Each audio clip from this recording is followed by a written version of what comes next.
El aire de Porac olía a combustible de aviación, mezclado con el perfume denso de la vegetación filipina en descomposición. Era marzo de 1945 y el sol caía sobre la pista improvisada con esa violencia particular del trópico asiático, una luz blanca que parecía derretir el metal de los cazas estacionados en hileras desiguales. El teniente ingeniero Aurelio Mendoza Quirós caminaba entre los P-47 Thunderbolt con la libreta de anotaciones apretada contra el pecho, contando mentalmente los aparatos que habían reportado fallas de comunicación en las últimas 48 horas. La cifra era alarmante. De los 25 cazas asignados a la Fuerza Aérea Expedicionaria Mexicana, 17 presentaban problemas intermitentes en sus sistemas de radio, y 4 habían quedado completamente mudos durante los vuelos de entrenamiento sobre la bahía de Manila.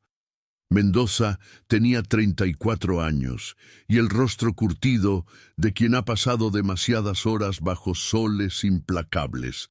Antes de la guerra, su vida transcurría entre postes de electricidad y transformadores en los pueblos costeros de Veracruz, llevando la luz a comunidades que nunca habían conocido otra iluminación que la del sol y las velas.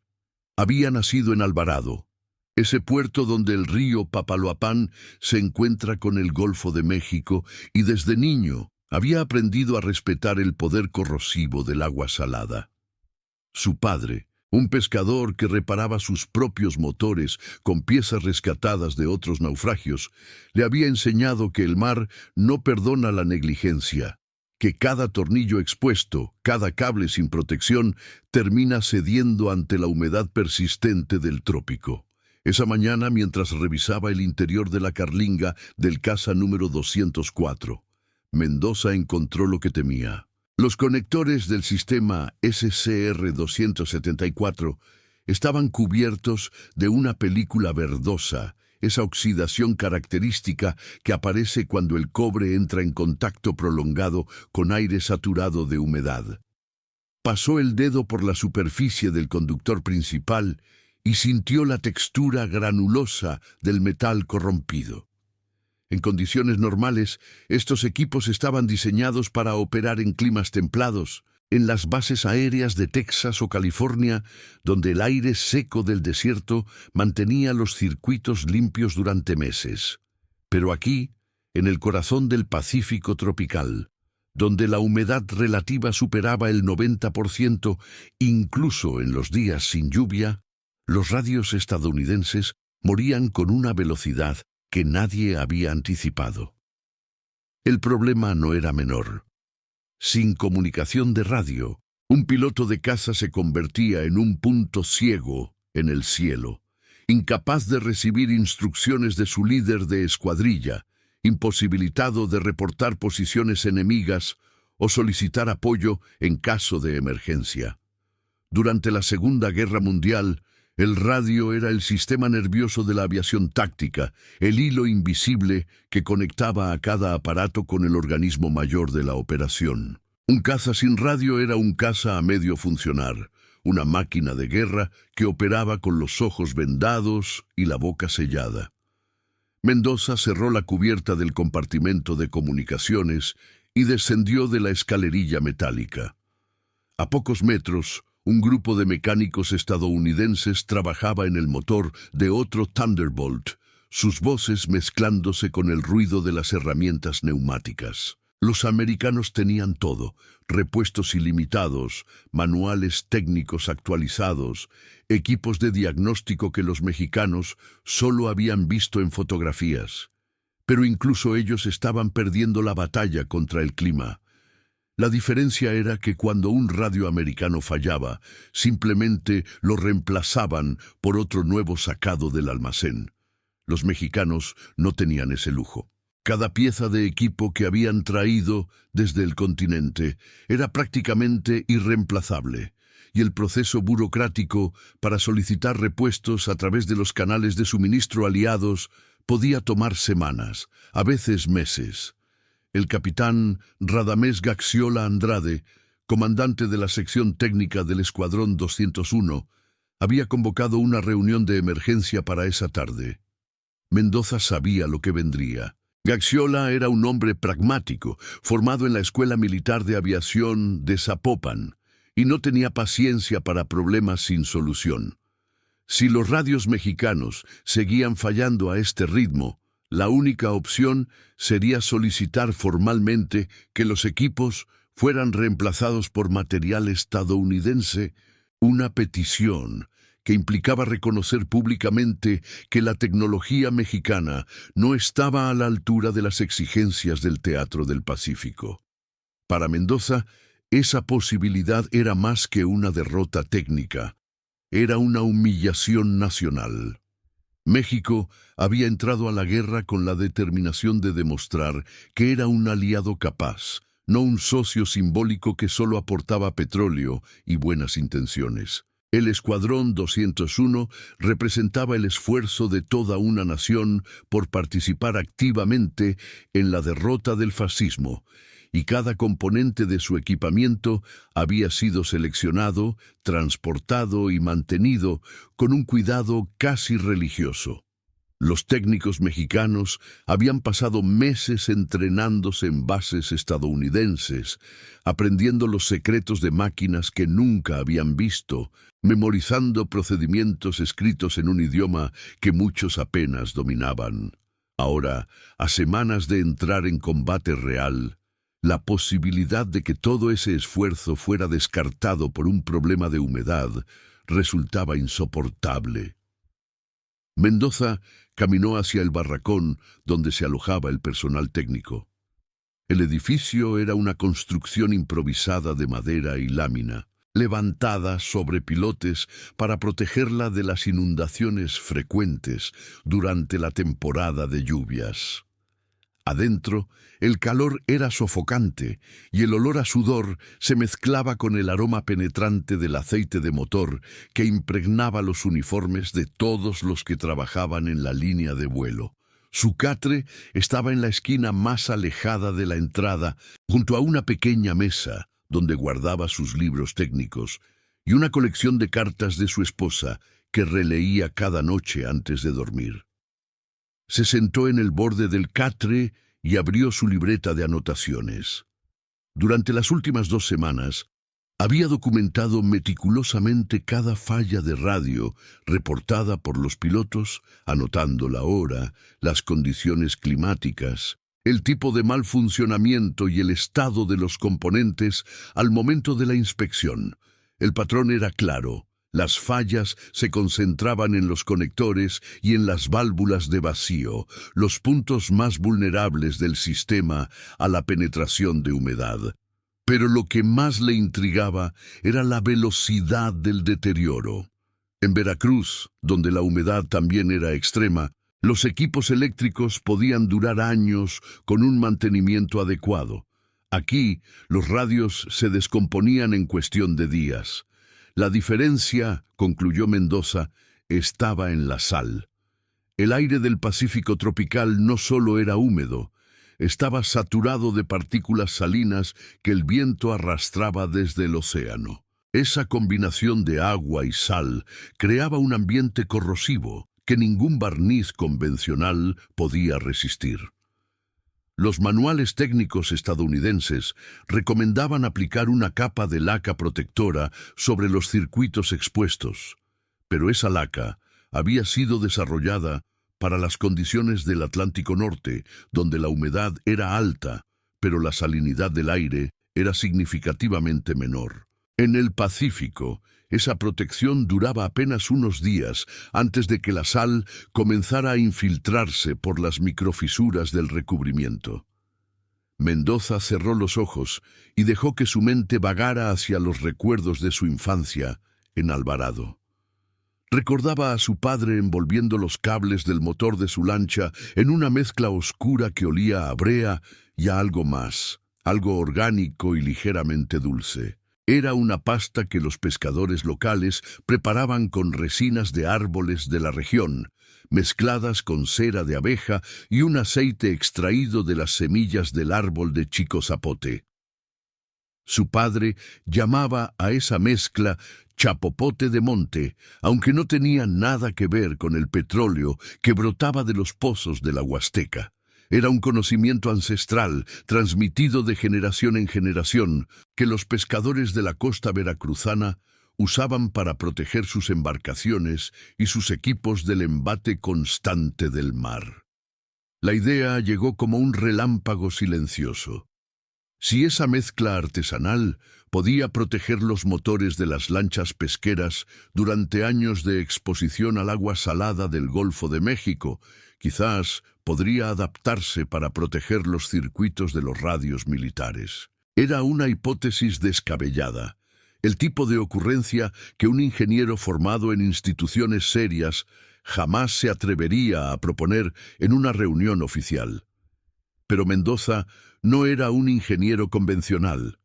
Era un hombre que había aprendido tanto de los libros como de las manos callosas de su padre, y sabía que a veces las soluciones más elegantes vienen de lugares inesperados. Se levantó del catre y salió del barracón.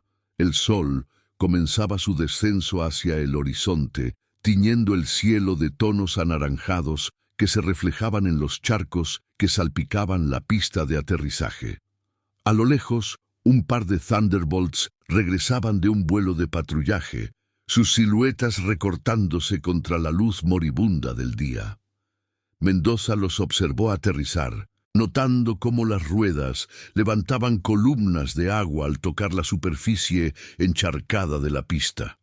Cada gota de esa agua contenía partículas de sal que penetrarían en cada rendija del fuselaje, atacando silenciosamente los sistemas más sensibles de las máquinas. La reunión con el capitán Gaxiola estaba programada para las 19 horas. Mendoza tenía poco más de una hora para organizar sus ideas y decidir si se atrevía a proponer algo que podía sonar como la fantasía de un campesino ignorante o como el destello de genialidad de un hombre que entendía el problema desde una perspectiva que ningún manual estadounidense contemplaba. El barracón de oficiales estaba ubicado al otro lado del complejo, una estructura ligeramente más sólida que albergaba las oficinas administrativas y la sala de reuniones del escuadrón. Cuando Mendoza llegó, ya había varios oficiales esperando en el pasillo, sus rostros tensos, con la preocupación que se había extendido por toda la unidad desde que comenzaron las fallas de radio.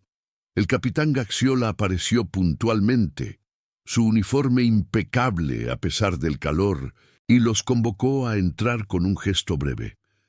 La sala de reuniones era un espacio austero, con una mesa larga de madera y un mapa del archipiélago filipino clavado en la pared principal. Gaxiola tomó su lugar en la cabecera y esperó a que todos se sentaran antes de hablar. La situación era grave, explicó con voz medida. Los reportes de fallas de comunicación habían llegado a oídos del coronel Antonio Cárdenas Rodríguez, comandante general de la Fuerza Aérea Expedicionaria Mexicana, quien a su vez había recibido presiones del mando estadounidense para asegurar que los cazas mexicanos estuvieran completamente operativos antes del inicio de las operaciones de combate programadas para las próximas semanas. Si los problemas de radio no se resolvían pronto, existía la posibilidad real de que el Escuadrón 201 fuera relegado a misiones secundarias o, peor aún, que sus aparatos fueran integrados a unidades estadounidenses bajo mando extranjero. La habitación quedó en silencio. Todos entendían lo que eso significaba. México no había enviado a sus mejores pilotos y técnicos al otro lado del mundo para servir como auxiliares de otra bandera. La identidad misma del escuadrón estaba en juego. Gaxiola preguntó si alguien tenía alguna propuesta concreta para resolver el problema. Los oficiales se miraron entre sí incómodos. El teniente coronel Reinaldo Pérez Gallardo, jefe de mantenimiento, sugirió solicitar un envío urgente de equipos de repuesto a través del sistema de logística aliado. Otro oficial propuso establecer un protocolo de inspección más frecuente para detectar las fallas antes de que se volvieran críticas. Eran soluciones razonables, pero todos sabían que ninguna atacaba la raíz del problema. Mientras el clima del Pacífico siguiera destruyendo los circuitos, los repuestos nuevos sufrirían el mismo destino que los anteriores. Mendoza levantó la mano. Cuando Gaxiola le dio la palabra, sintió cómo todas las miradas se concentraban en él. Era uno de los oficiales de menor rango en la sala, un técnico de telecomunicaciones, sin la formación aeronáutica de sus compañeros, y sabía que cualquier cosa que dijera sería escrutada con escepticismo. Habló con cuidado, eligiendo cada palabra. Explicó que había estado analizando el patrón de las fallas y que creía haber identificado el factor principal, la combinación de humedad extrema y salinidad del aire, que creaba un ambiente corrosivo que ninguna protección convencional podía resistir. Luego, con algo de vacilación, mencionó que conocía una técnica de impermeabilización utilizada por los pescadores de su región natal, una mezcla de resinas naturales y ceras que podría ser adaptada para proteger los componentes electrónicos de los radios. El silencio que siguió fue denso, casi palpable. Mendoza podía sentir la incredulidad en los rostros de sus compañeros, esa mezcla de sorpresa y condescendencia que aparece cuando alguien propone algo completamente fuera de lo esperado. El teniente coronel Pérez Gallardo fue el primero en hablar, preguntando con tono escéptico si realmente estaba sugiriendo que usaran remedios de pescadores para reparar equipos militares de alta tecnología. Mendoza mantuvo la calma. Respondió que no estaba sugiriendo un remedio mágico, sino la aplicación de principios conocidos de protección contra la corrosión, utilizando materiales que habían demostrado su eficacia durante generaciones en un ambiente similar. La ciencia detrás de la propuesta era sólida, argumentó. Las resinas naturales contenían compuestos que formaban barreras hidrofóbicas más flexibles y duraderas que las lacas sintéticas, capaces de adaptarse a las variaciones de temperatura sin agrietarse.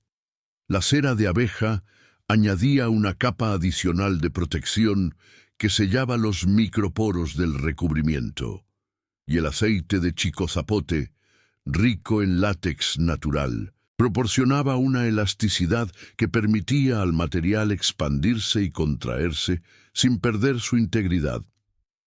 Gaxiola escuchaba con expresión indescifrable. Cuando Mendoza terminó, el capitán preguntó cuánto tiempo necesitaría para demostrar que su propuesta funcionaba. Mendoza calculó rápidamente. Si lograba conseguir los materiales necesarios, podría preparar una primera versión de la mezcla en un par de días y aplicarla a uno de los radios dañados como prueba de concepto.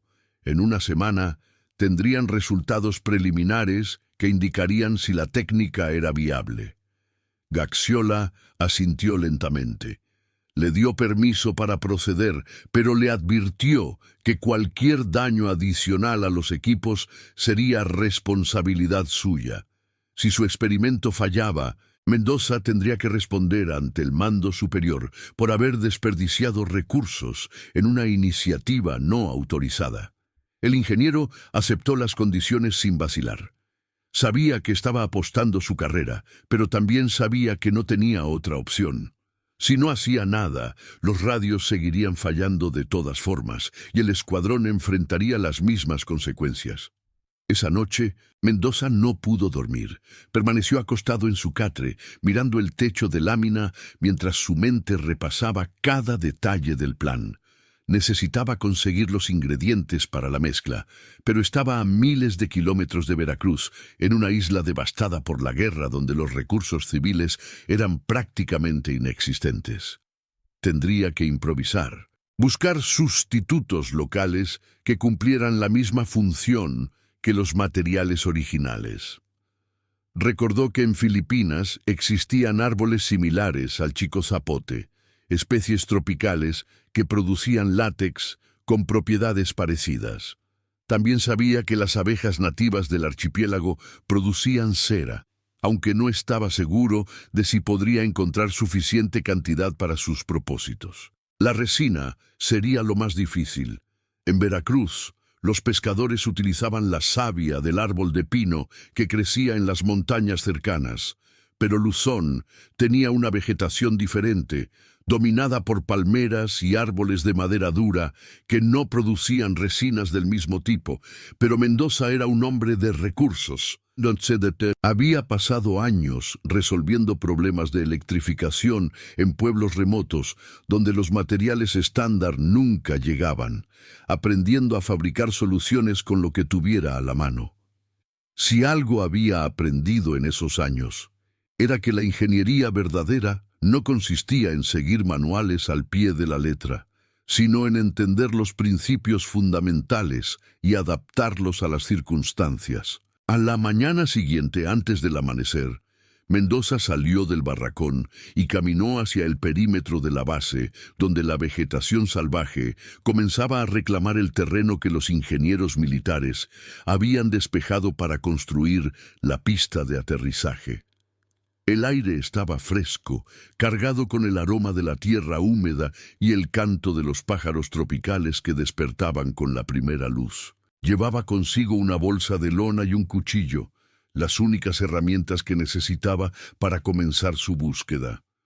Pasó varias horas explorando la zona, examinando los troncos de los árboles, oliendo las hojas, raspando la corteza para ver qué tipo de savia producían. Los filipinos locales que trabajaban en la base como personal de apoyo lo observaban con curiosidad, preguntándose qué hacía ese oficial mexicano arrastrándose entre la maleza como si buscara algo perdido. Uno de ellos, un hombre mayor llamado Datu, que servía como intérprete para las comunicaciones con la población civil, se acercó a preguntar si necesitaba ayuda. Mendoza le explicó lo que buscaba, describiendo las propiedades de las resinas y las ceras que necesitaba. Datu escuchó con atención, su rostro arrugado iluminándose con un destello de reconocimiento. Le dijo que conocía un árbol llamado almáciga, que crecía en las montañas del interior de la isla, cuya resina era utilizada por las comunidades locales para fabricar antorchas y sellar embarcaciones. También mencionó que su esposa criaba abejas silvestres en las cercanías de su aldea y que podría conseguir cera a cambio de algunas provisiones de la base. Por primera vez desde que había llegado a Filipinas, Mendoza sintió una chispa de esperanza. No estaba solo en esto. A miles de kilómetros de su tierra natal, había encontrado un aliado inesperado, alguien que entendía el lenguaje universal de los pueblos que viven del mar y de la tierra, que conocía los secretos de la naturaleza que ningún laboratorio podría replicar. Acordaron reunirse al día siguiente cuando Datu regresara con los materiales prometidos.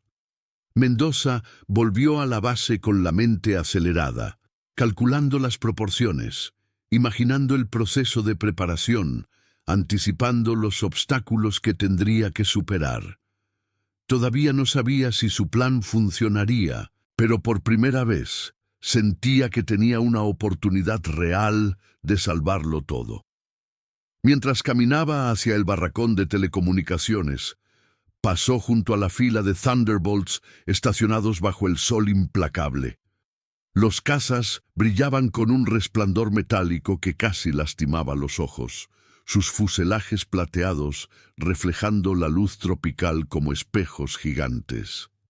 Eran máquinas magníficas, pensó Mendoza, diseñadas por los mejores ingenieros de Estados Unidos, capaces de volar a velocidades que sus abuelos ni siquiera habrían podido imaginar. Pero toda esa potencia, toda esa sofisticación tecnológica, dependía de un pequeño sistema de radio que el clima del Pacífico estaba destruyendo silenciosamente. La ironía no se le escapó. La guerra moderna se libraba con aviones y tanques y bombas, Pero a veces la victoria dependía de cosas tan simples como mantener secos unos cables de cobre. Y quizás, solo quizás, la solución no estaba en los laboratorios de Nueva York o California, sino en el conocimiento antiguo de pescadores y campesinos que habían aprendido a sobrevivir en ambientes hostiles mucho antes de que existieran los manuales técnicos. Esa noche, mientras el sol se hundía en el horizonte y las luces de la base comenzaban a encenderse una por una, Mendoza se sentó en su catre y escribió una carta a su esposa. Le contó sobre su día, sobre el problema que enfrentaba y la solución que esperaba encontrar. Le habló de Datu y de cómo la guerra creaba conexiones improbables entre personas de mundos diferentes. Y al final, antes de firmar, añadió unas líneas que guardaba para los momentos de verdadera incertidumbre. Le dijo que la extrañaba, que pensaba en ella cada vez que veía el mar, y que esperaba que cuando todo esto terminara, pudiera volver a casa y contarle esta historia sentado junto a ella en el portal de su casa en Alvarado, mirando el río mientras el sol se ponía sobre el Golfo de México. Dobló la carta y la guardó en el sobre. Mañana comenzaría el verdadero trabajo. Mañana sabría si su idea era genialidad o locura, si el conocimiento de su padre podía salvar al Escuadrón 201 o si terminaría como otra anécdota olvidada de una guerra llena de intentos fallidos. Pero algo en su interior, una certeza callada que venía de años de resolver lo imposible con las manos y la voluntad, le decía que estaba en el camino correcto. El secreto estaba ahí, esperando ser descubierto, en la savia de los árboles y en la cera de las abejas, en el conocimiento de los pescadores y en la intuición de un ingeniero que había aprendido a escuchar la sabiduría de su tierra. Solo necesitaba probarlo. Datu llegó al amanecer del tercer día, cuando la niebla todavía se arrastraba entre los hangares como un fantasma gris que se resistía a desaparecer. Traía consigo una canasta de mimbre cubierta con hojas de plátano, y su rostro mostraba la expresión satisfecha de quien ha cumplido una misión difícil. Mendoza lo esperaba junto a la cerca perimetral, los ojos enrojecidos por otra noche de insomnio, las manos temblando ligeramente por la mezcla de agotamiento y anticipación. Los materiales estaban ahí, tal como Datu había prometido. Un bloque de resina de almáciga del tamaño de un puño, de color ámbar oscuro y aroma penetrante que recordaba al incienso de las iglesias. Un panal de cera silvestre envuelto en tela húmeda para mantener su frescura. Y 3 cocos verdes, cuyo interior, explicó Datu, contenía un aceite particular que los ancianos de su aldea utilizaban para proteger las cuerdas de sus embarcaciones. No era exactamente lo que Mendoza había pedido, pero era lo suficientemente cercano para comenzar. El ingeniero agradeció al filipino con un apretón de manos que duró más de lo necesario, ese gesto universal que trasciende idiomas y culturas. Le entregó a cambio una caja de raciones militares que había guardado durante semanas, sabiendo que para la familia de Datu representaban un tesoro en tiempos de escasez. El intercambio era desigual en términos materiales, pero ambos entendían que lo que realmente estaban compartiendo era algo más valioso que comida o resina. Era confianza, esa moneda invisible que en tiempos de guerra vale más que el oro. Mendoza llevó los materiales al pequeño taller que había improvisado en la parte trasera del barracón de telecomunicaciones. Era un espacio reducido, apenas más grande que un armario, donde guardaba sus herramientas personales y los manuales técnicos que había traído desde México. Sobre una mesa de madera desvencijada, había dispuesto los instrumentos que necesitaría para el experimento: un hornillo de alcohol, varios recipientes de metal, un termómetro de laboratorio rescatado del equipo médico del escuadrón y una balanza de precisión que había pertenecido a su padre y que cargaba consigo como talismán desde que salió de Veracruz. El primer paso era derretir la resina. Mendoza colocó el bloque de almáciga en uno de los recipientes y lo acercó al hornillo, controlando cuidadosamente la temperatura. Su padre siempre le había advertido que el calor excesivo destruía las propiedades protectoras de las resinas naturales, volatilizando los compuestos más delicados antes de que pudieran integrarse a la mezcla. La paciencia era esencial. La resina comenzó a ablandarse lentamente, su textura transformándose de sólido quebradizo a líquido viscoso con la consistencia de la miel espesa. Mientras esperaba, Mendoza trabajó en los otros componentes. Abrió los cocos con su cuchillo, extrayendo el agua primero y reservando la pulpa blanca para procesarla después. El aceite que buscaba no estaba en el líquido transparente que todos conocían, sino en la carne misma del fruto, en las fibras grasas que había que machacar y calentar para liberar sus esencias. Era un proceso laborioso que los habitantes de las costas tropicales conocían desde tiempos inmemoriales, una técnica que había viajado con los pueblos austronesios a través de miles de kilómetros de océano. La cera de abeja fue más sencilla de preparar. Mendoza la cortó en trozos pequeños y la añadió a un segundo recipiente donde se derritió rápidamente, formando un líquido dorado que despedía un aroma dulce y reconfortante. El olor le recordó a las velas que su madre encendía cada noche frente al altar de la Virgen de la Candelaria. Esa imagen milagrosa que protegía a los pescadores de Alvarado desde tiempos coloniales. Por un momento, el pequeño taller se llenó de una atmósfera casi sagrada, como si el proceso que estaba llevando a cabo fuera más ritual que científico. La mezcla de los componentes requería precisión. Mendoza había calculado las proporciones basándose en sus recuerdos de la fórmula de su padre, ajustándolas para compensar las diferencias entre los materiales originales y los sustitutos filipinos.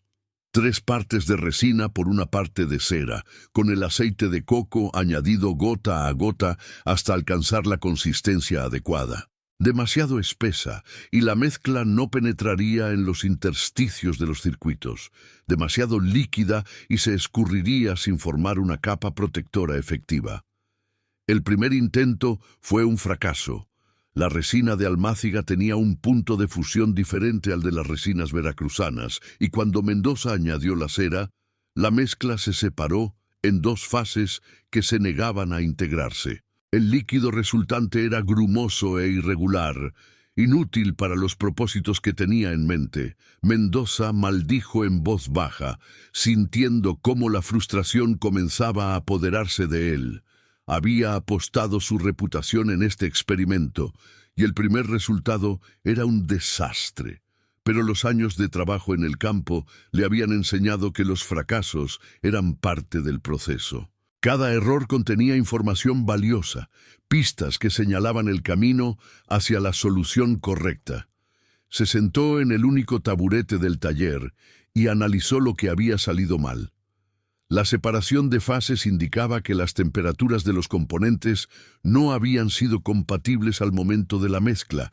Necesitaba un emulsificante, algo que permitiera que la resina y la cera se integraran de manera homogénea. La respuesta llegó de un lugar inesperado. Mientras revisaba sus notas, Mendoza recordó un detalle que había pasado por alto. Su padre no mezclaba la resina directamente con la cera.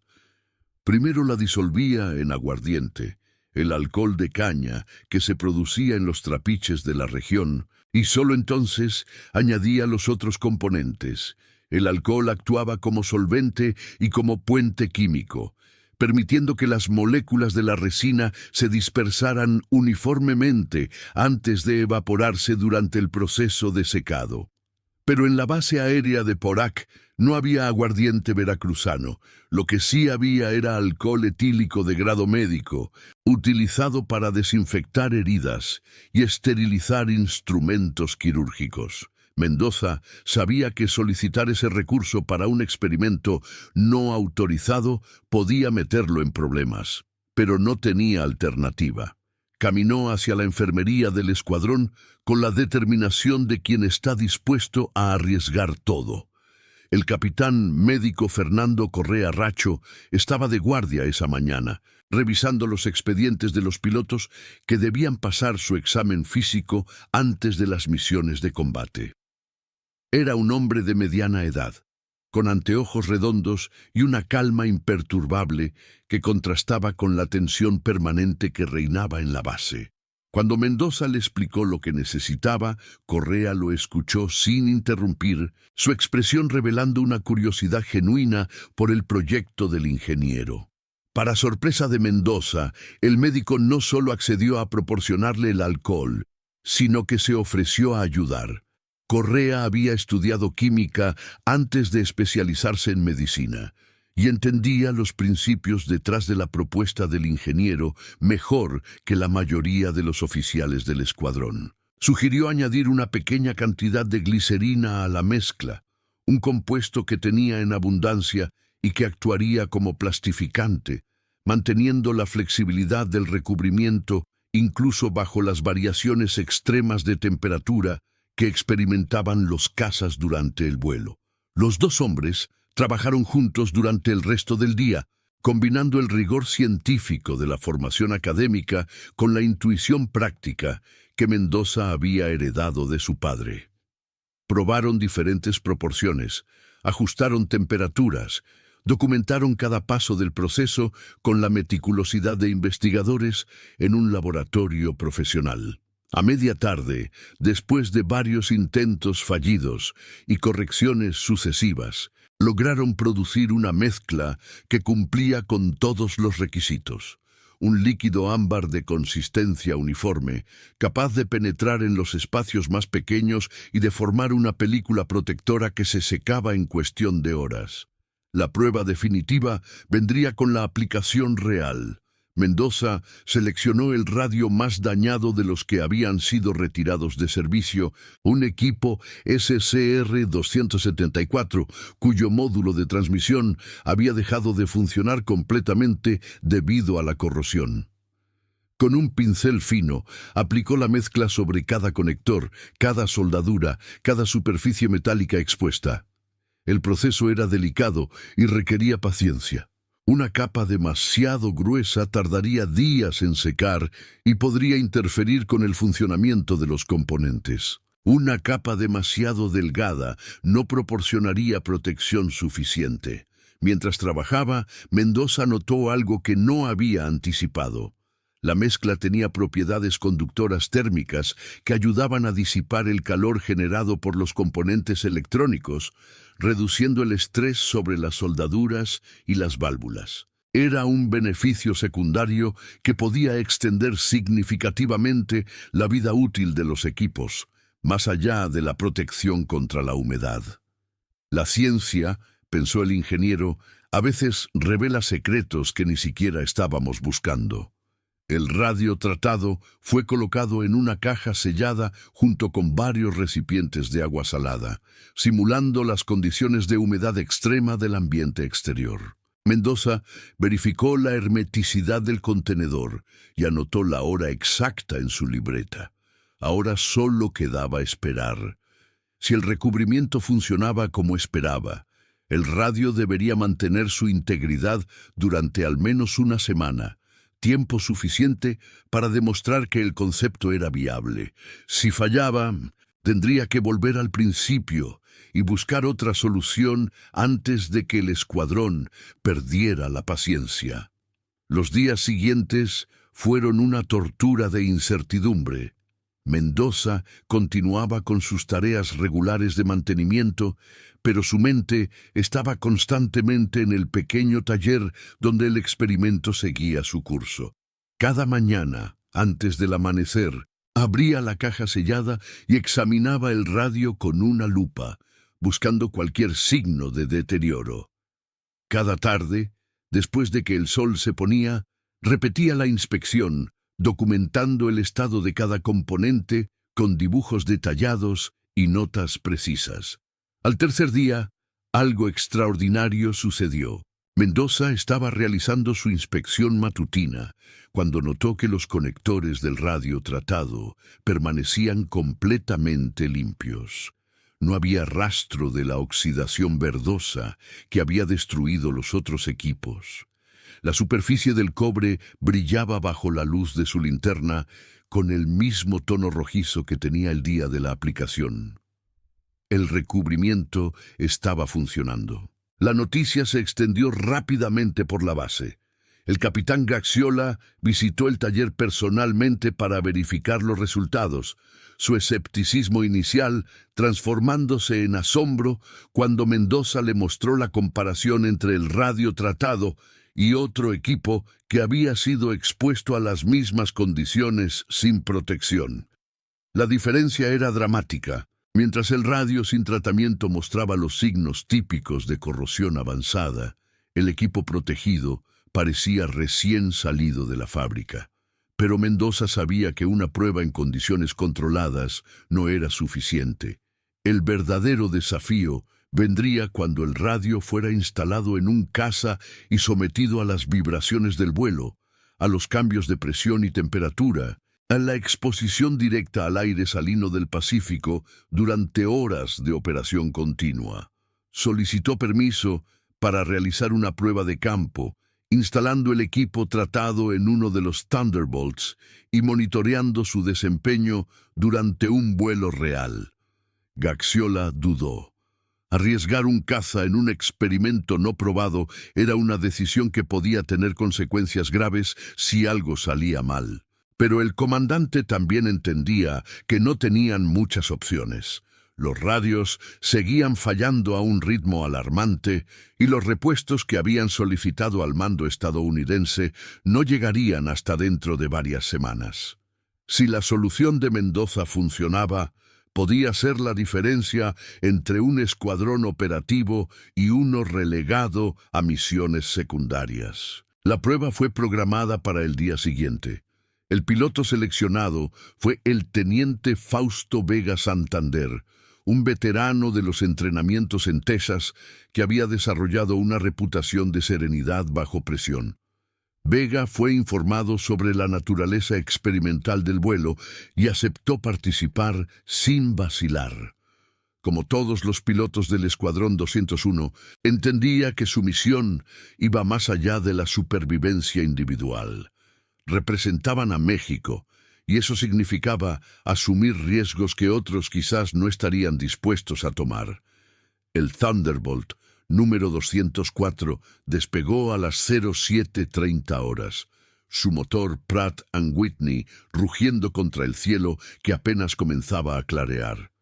Mendoza observó desde la torre de control, los binoculares apretados contra los ojos, el corazón latiendo con una intensidad que no había experimentado desde su primer día en la escuela de ingeniería. A su lado, el capitán médico Correa murmuraba algo que podía ser una oración o una fórmula química, su rostro tan tenso como el del propio Mendoza. El vuelo de prueba duraría 3 horas. Durante ese tiempo, Vega ejecutaría una serie de maniobras diseñadas para someter al equipo a las condiciones más exigentes posibles. Ascensos rápidos que expondrían los circuitos a cambios drásticos de temperatura, picados que generarían vibraciones extremas, vuelos rasantes sobre el mar que maximizarían la exposición al aire salino. En todo momento, el piloto mantendría comunicación constante con la base, reportando cualquier anomalía en la calidad de la señal o en el funcionamiento del transmisor.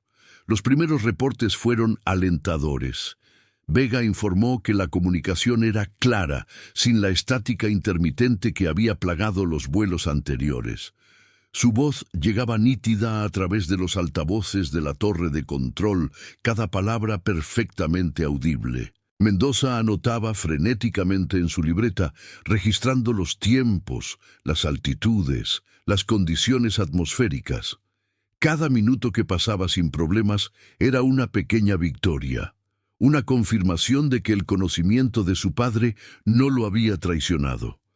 A la hora 45, cuando el caza estaba en el punto más alejado de su ruta de prueba, la voz de Vega se cortó abruptamente. Los operadores de radio intentaron restablecer contacto, repitiendo las llamadas con creciente urgencia.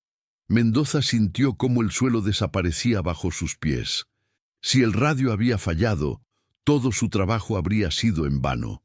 Peor aún, había puesto en riesgo la vida de un piloto y la integridad de un caza que el escuadrón no podía permitirse perder.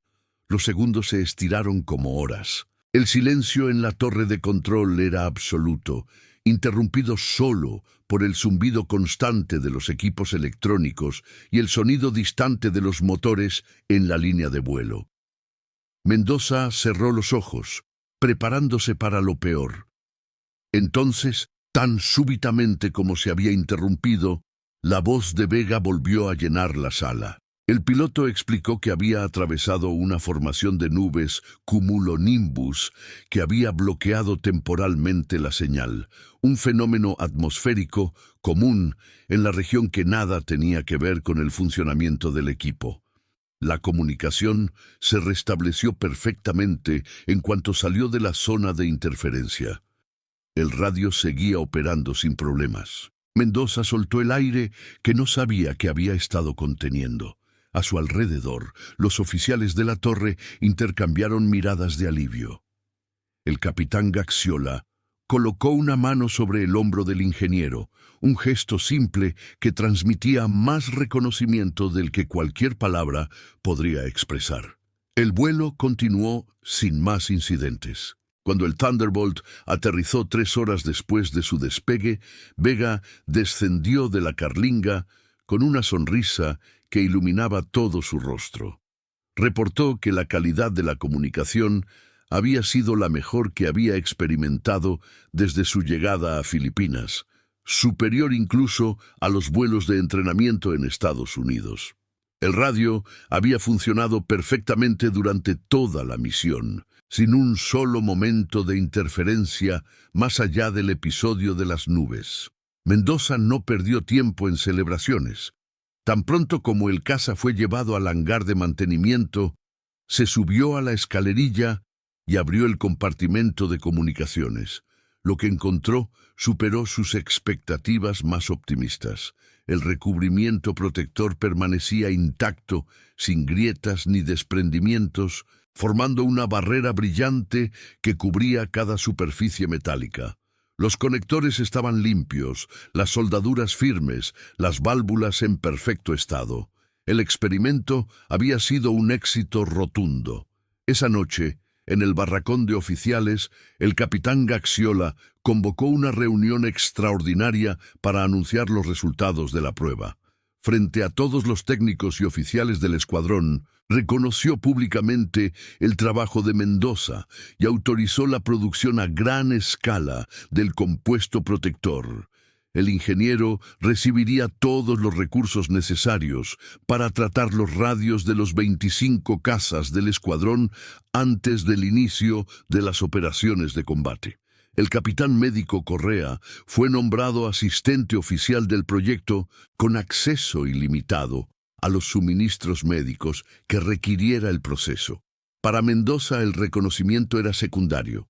Lo que realmente importaba era que su intuición había sido correcta, que el conocimiento transmitido por generaciones de pescadores veracruzanos había demostrado su valor en el escenario más improbable. Mientras los demás oficiales celebraban con las raciones de whisky que alguien había guardado para ocasiones especiales, el ingeniero salió del barracón y caminó hacia el perímetro de la base, donde la selva filipina se fundía con la oscuridad de la noche. Las estrellas brillaban con una intensidad que solo era posible lejos de las ciudades, constelaciones desconocidas que sus antepasados nunca habían visto, pero que ahora formaban parte de su cielo personal. Pensó en su padre, muerto hacía ya 5 años, y se preguntó qué habría dicho el viejo pescador si pudiera ver lo que su hijo había logrado. Probablemente habría sonreído con esa expresión callada que reservaba para los momentos de orgullo silencioso. Y luego habría preguntado si el compuesto también servía para proteger los motores de las lanchas contra la corrosión del Golfo. Mendoza rió en voz baja, una risa que era mitad alegría y mitad añoranza. El trabajo duro todavía estaba por delante. Tendría que producir suficiente compuesto para tratar 25 cazas, entrenar a los mecánicos en la técnica de aplicación, establecer un protocolo de mantenimiento que asegurara la durabilidad del recubrimiento durante toda la campaña. Pero por primera vez, desde que había llegado a Filipinas, sentía que el futuro era manejable. Lo que no sabía, lo que no podía saber en ese momento bajo las estrellas del Pacífico, era que su pequeño experimento atraería la atención de observadores inesperados. Los oficiales de enlace estadounidenses que supervisaban las operaciones del Escuadrón 201 habían estado siguiendo el desarrollo del proyecto con creciente interés. La Armada de Estados Unidos enfrentaba problemas similares con sus equipos de comunicación en los portaaviones y submarinos del Teatro del Pacífico, y cualquier solución innovadora era digna de estudio. En algún lugar de la cadena de mando, un informe sobre el teniente ingeniero mexicano y su compuesto de resinas naturales comenzaba su viaje hacia escritorios que Mendoza ni siquiera podía imaginar. El conocimiento de los pescadores de Alvarado estaba a punto de cruzar fronteras que ninguno de ellos habría soñado. Pero eso sería mañana. Esta noche, bajo el cielo infinito de las Filipinas, Aurelio Mendoza Quirós se permitió un momento de paz. Había resuelto el problema, había honrado la memoria de su padre, y había demostrado, aunque fuera solo a un pequeño grupo de compatriotas en una isla remota del Pacífico, que México tenía algo valioso que aportar a esta guerra que parecía no tener fin. El viento nocturno traía el olor del mar, ese aroma familiar que lo conectaba con su hogar a miles de kilómetros de distancia. Mendoza respiró profundamente, llenando sus pulmones con la sal y la humedad que habían sido su enemigo, y que ahora, de alguna manera misteriosa, se habían convertido en testimonio de su victoria. Mañana comenzaría la producción en masa. Mañana entrenaría a los mecánicos. Mañana enfrentaría los nuevos desafíos que inevitablemente surgirían. Pero esta noche, solo por esta noche, se permitió sentir que había hecho algo que importaba. Las semanas que siguieron transformaron el pequeño taller de Mendoza en el centro neurálgico de una operación que nadie había anticipado. El ingeniero trabajaba 18 horas diarias, supervisando la producción del compuesto protector mientras entrenaba a un equipo de mecánicos en las técnicas de aplicación que había perfeccionado durante sus experimentos iniciales. Datu se convirtió en su proveedor oficial, organizando expediciones regulares a las montañas del interior de Luzón para recolectar la resina de almáciga y coordinar con las comunidades locales la producción de cera de abeja silvestre.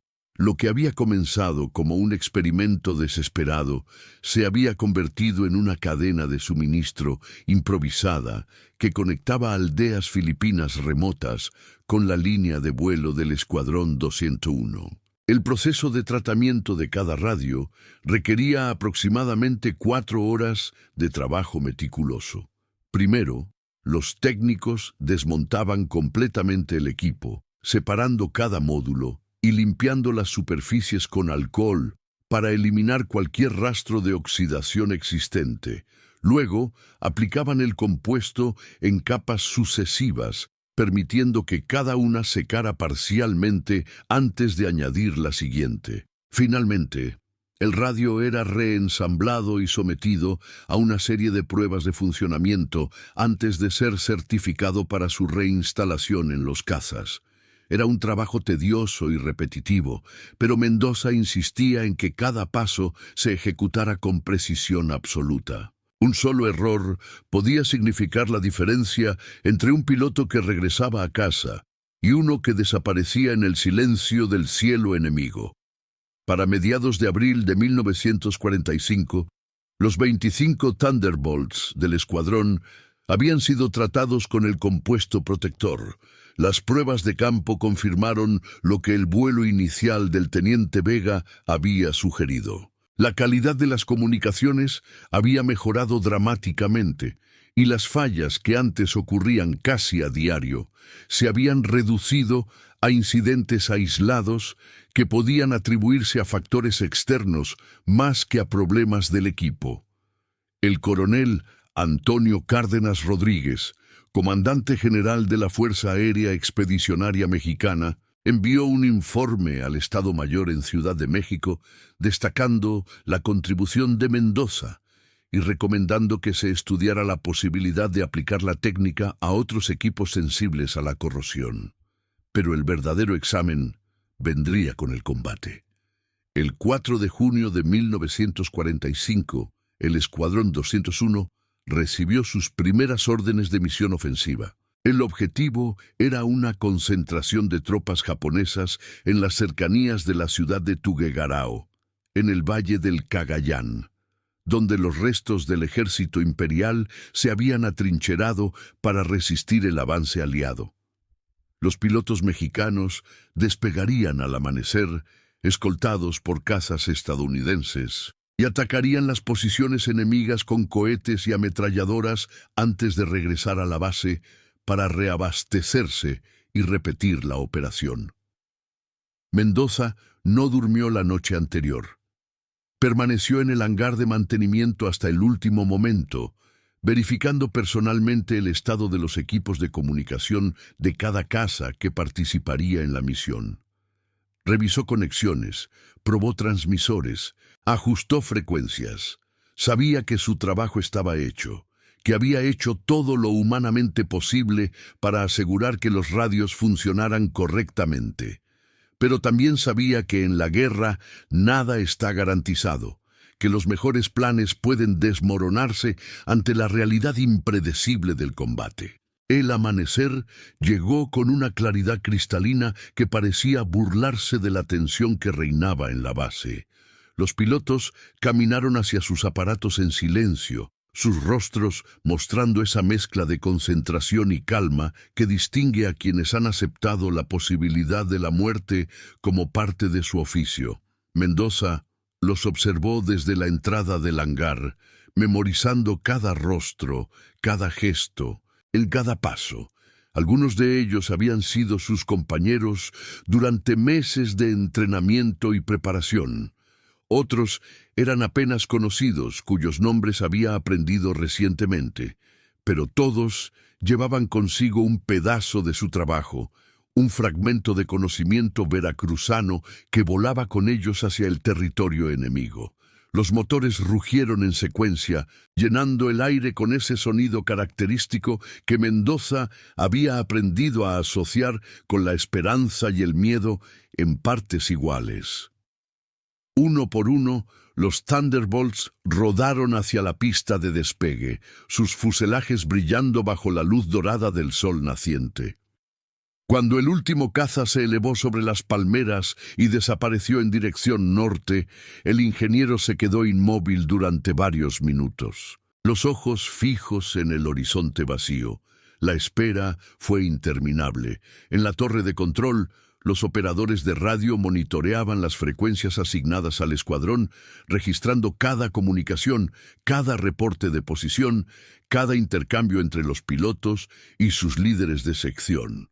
Mendoza se había instalado en una esquina de la sala, su libreta abierta sobre las rodillas, anotando compulsivamente cada detalle que pudiera ser relevante para evaluar el desempeño de los equipos.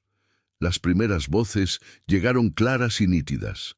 El capitán Radamés Gaxiola, quien volaba como líder de la primera sección, reportó que habían alcanzado el punto de reunión con la escolta estadounidense sin incidentes. La comunicación entre los cazas mexicanos y sus contrapartes americanas funcionaba perfectamente, sin la interferencia que había plagado las operaciones conjuntas anteriores. Era una señal prometedora, pero Mendoza sabía que las condiciones cambiarían dramáticamente una vez que comenzara el combate. El contacto con el enemigo se produjo a las 08:42 horas. La voz del teniente Pablo Luis Rivas Martínez, piloto de la segunda sección, cortó el silencio de la torre con un reporte urgente. Habían localizado las posiciones japonesas y estaban iniciando el primer pasaje de ataque. Lo que siguió fue una cacofonía controlada de voces superpuestas, órdenes rápidas, confirmaciones breves. Los operadores de radio trabajaban frenéticamente para mantener el registro de cada transmisión, sus dedos volando sobre los controles mientras intentaban filtrar la información crítica del ruido de fondo. Mendoza escuchaba con una intensidad que rayaba en lo doloroso. Cada voz que reconocía era una confirmación de que el piloto seguía vivo, de que su radio seguía funcionando, de que el compuesto protector estaba cumpliendo su función bajo las condiciones más extremas imaginables. Los cazas descendían sobre las posiciones enemigas a velocidades superiores a los 500 kilómetros por hora. Sus estructuras sometidas a fuerzas que habrían destruido cualquier máquina de la generación anterior, y en medio de ese infierno de metal y fuego, los pequeños circuitos de cobre tratados con resina de almáciga y cera de abeja filipina seguían transmitiendo las voces de sus pilotos con claridad cristalina. La misión duró 47 minutos. Cuando el último Thunderbolt aterrizó en Porac, Mendoza corrió hacia la línea de vuelo con una urgencia que sorprendió incluso a él mismo.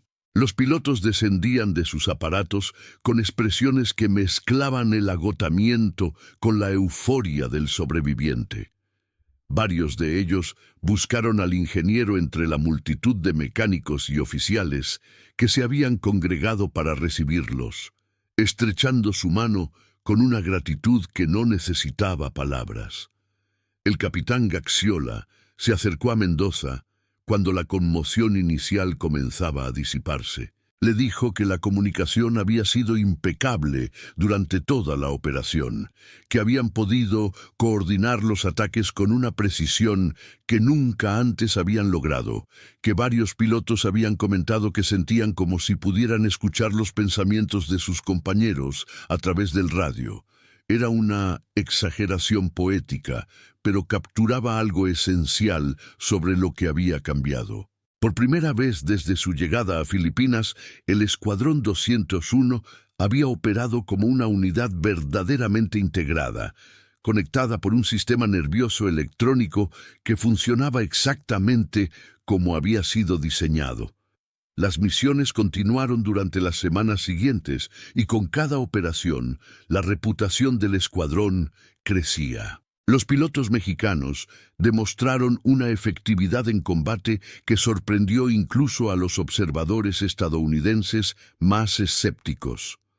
Atacaron posiciones de artillería, destruyeron depósitos de suministros, proporcionaron apoyo aéreo cercano a las tropas terrestres que avanzaban hacia el norte de Luzón.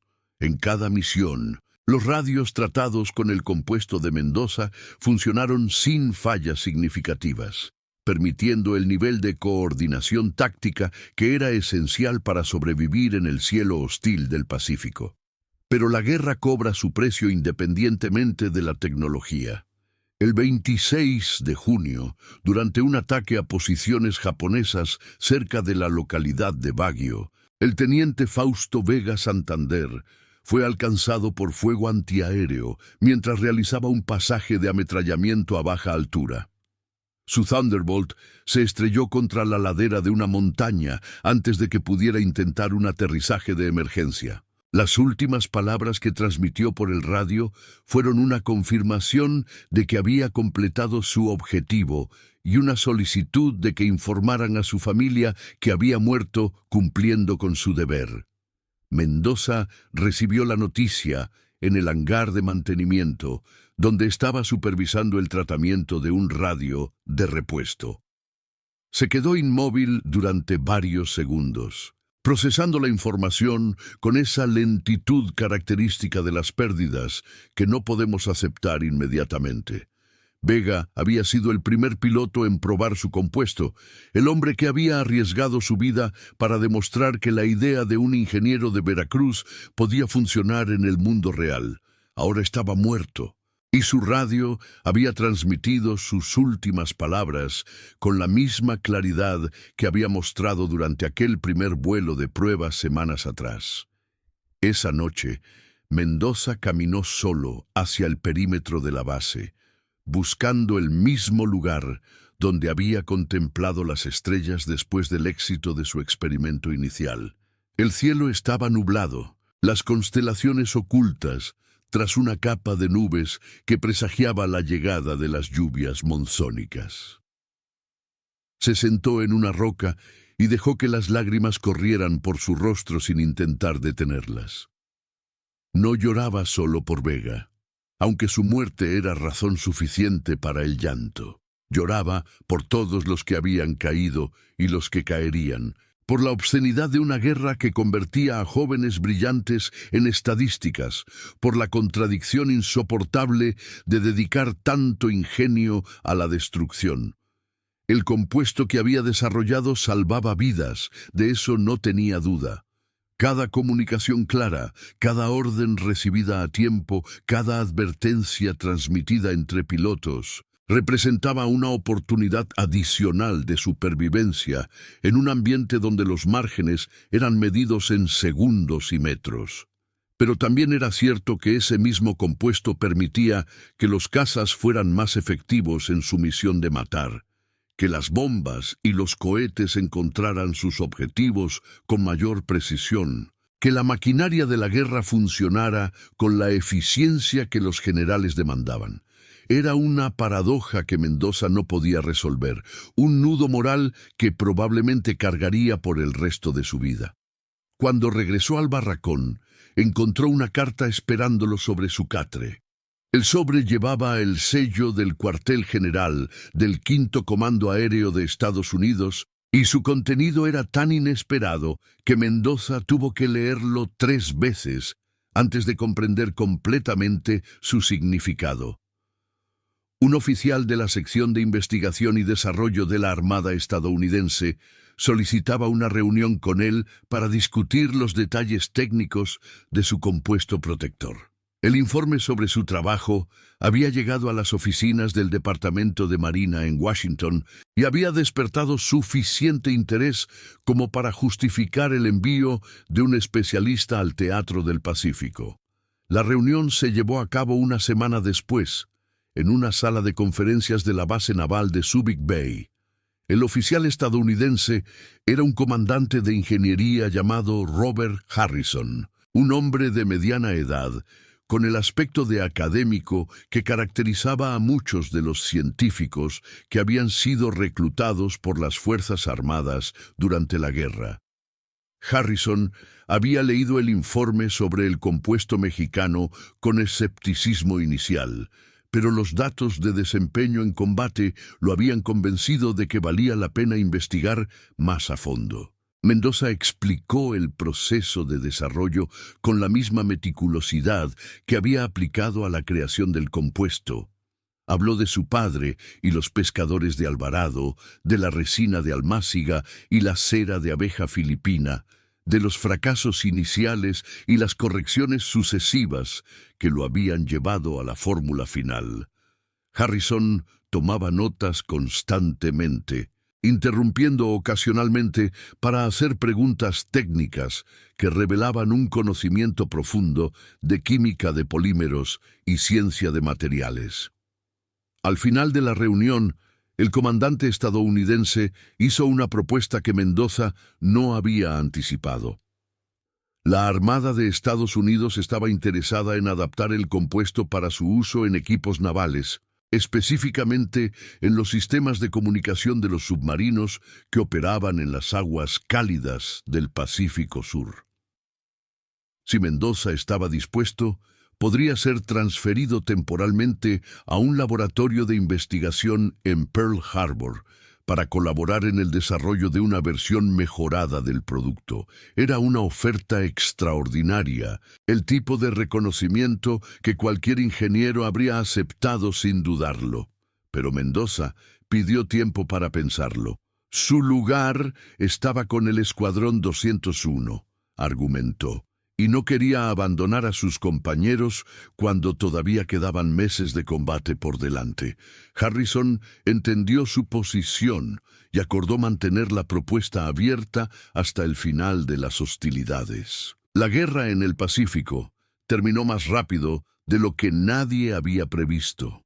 El 6 de agosto de 1945, un bombardero estadounidense lanzó una bomba atómica sobre la ciudad japonesa de Hiroshima, inaugurando una era de destrucción que hacía parecer primitivas todas las armas anteriores.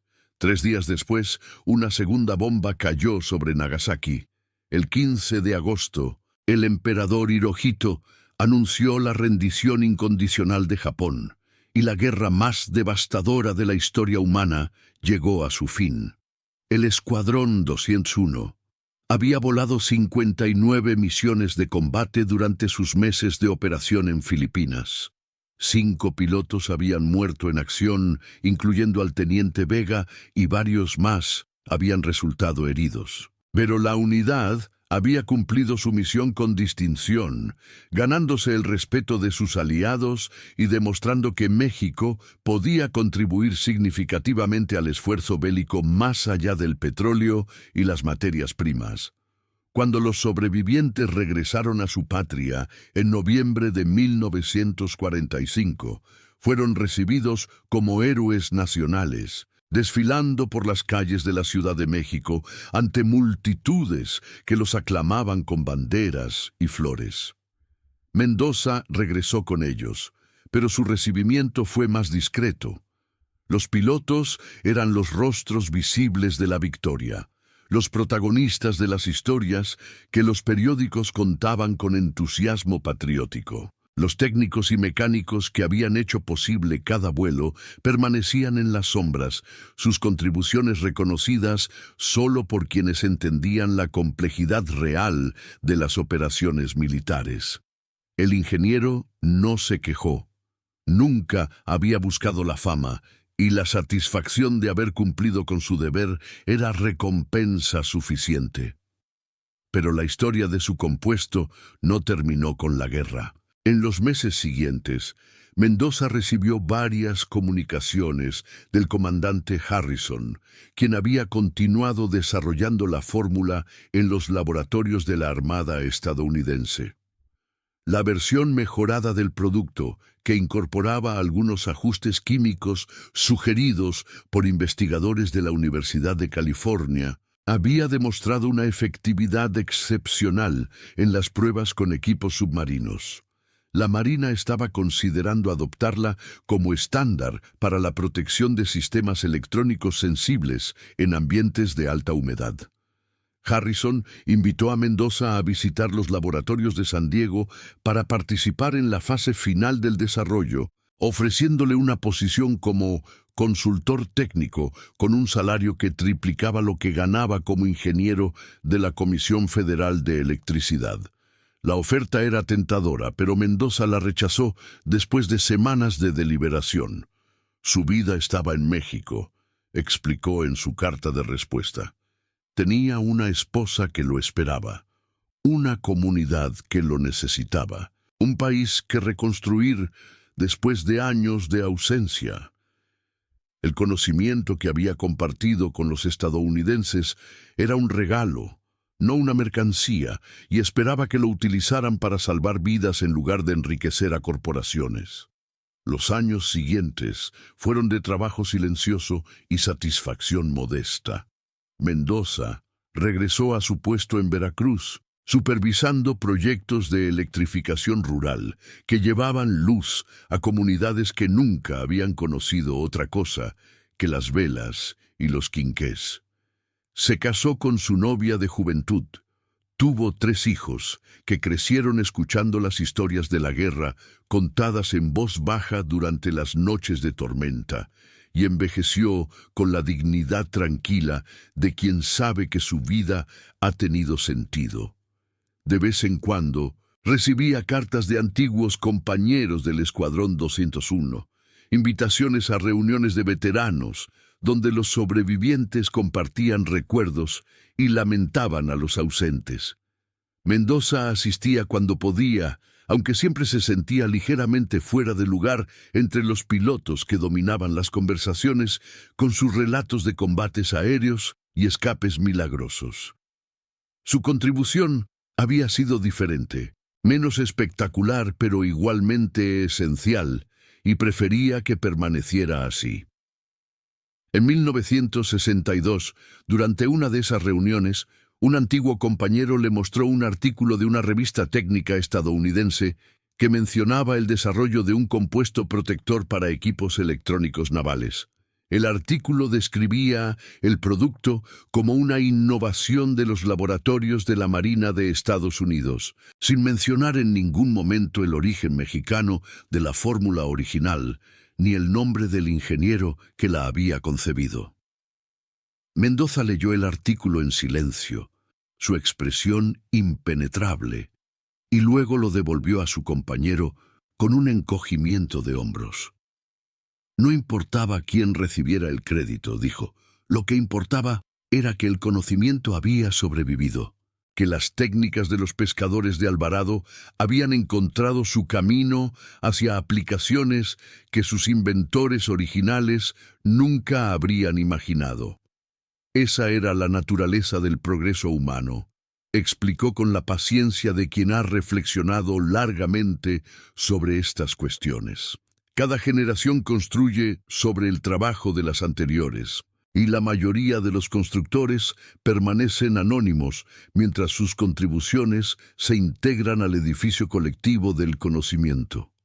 Aurelio Mendoza Quirós murió en 1987, a los 76 años de edad, en la misma casa de Alvarado donde había nacido.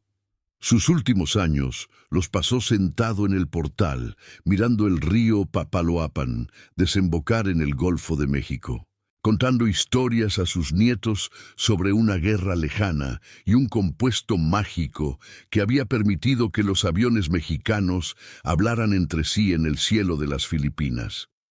Los niños escuchaban con la atención intermitente de la infancia, sin comprender completamente el significado de lo que su abuelo les contaba, pero absorbiendo algo de su espíritu, de su convicción de que el conocimiento heredado vale tanto como el aprendido en las escuelas.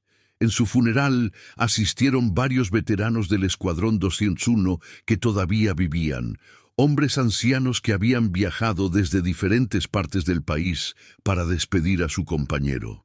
Uno de ellos, el antiguo teniente coronel Reinaldo Pérez Gallardo, pronunció unas palabras junto a la tumba. Dijo que Mendoza había sido uno de los héroes invisibles de la guerra, uno de esos hombres cuyo trabajo hacía posible el trabajo de otros, y que su legado vivía en cada comunicación clara que había salvado una vida, en cada orden recibida a tiempo que había evitado un desastre. No había medallas para ese tipo de heroísmo, concluyó, pero quizás eso era lo más apropiado. Los verdaderos héroes rara vez buscan reconocimiento. La tumba de Aurelio Mendoza se encuentra en el cementerio municipal de Alvarado, a pocos metros de la de su padre, el pescador que le había enseñado los secretos de la resina y la cera. No hay ninguna placa que mencione su contribución a la guerra, ningún monumento que celebre su ingenio. Solo una lápida sencilla con su nombre, sus fechas y una inscripción que su esposa eligió de entre las muchas opciones que consideró. La inscripción dice simplemente: supo escuchar a los que vinieron antes.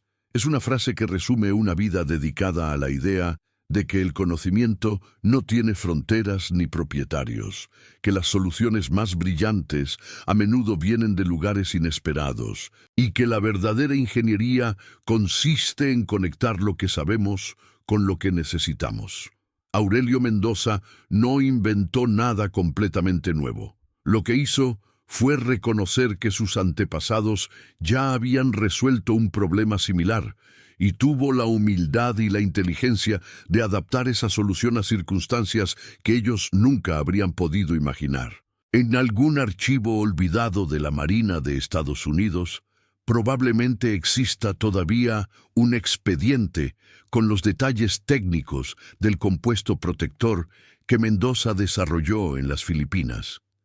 Quizás algún día un investigador curioso lo descubra y reconstruya la historia completa, dándole al ingeniero mexicano el reconocimiento que nunca buscó. O quizás el expediente permanezca enterrado para siempre, otra pieza de conocimiento absorbida por el flujo anónimo del progreso tecnológico.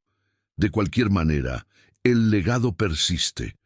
Cada vez que un sistema de comunicación funciona correctamente en un ambiente hostil, cada vez que un circuito sobrevive a condiciones que deberían haberlo destruido, hay un eco distante de aquellas noches en Porac, cuando un ingeniero veracruzano mezclaba resinas y ceras bajo la luz de una lámpara de queroseno. El conocimiento no muere con quienes lo portan, se transforma, se adapta, encuentra nuevos caminos hacia el futuro. Y en las noches de tormenta sobre el Golfo de México, cuando los relámpagos iluminan el horizonte y el viento trae el olor del mar, quizás todavía se puede escuchar, si uno presta suficiente atención, el murmullo de los pescadores de Alvarado, compartiendo los secretos que han protegido sus embarcaciones durante generaciones. Secretos que una vez cruzaron el océano para salvar las voces de pilotos mexicanos en un cielo extranjero. Secretos que demuestran una y otra vez que la ingeniosidad humana no conoce límites cuando se combina con la humildad de aprender de quienes vinieron antes. Esa es la historia de Aurelio Mendoza Quirós.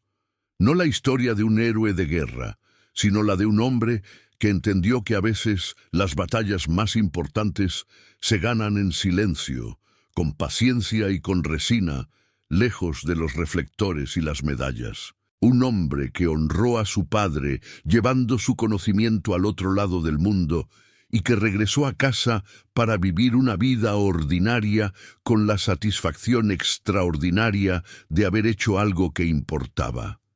El mar sigue golpeando las costas de Alvarado como lo ha hecho durante milenios. Los pescadores siguen protegiendo sus embarcaciones con técnicas heredadas de generaciones anteriores. Y en algún lugar del vasto archivo de la memoria humana, la historia de un ingeniero mexicano y su compuesto de resinas naturales espera pacientemente a ser contada de nuevo. Porque las mejores historias nunca terminan realmente, solo encuentran nuevas voces que las cuenten.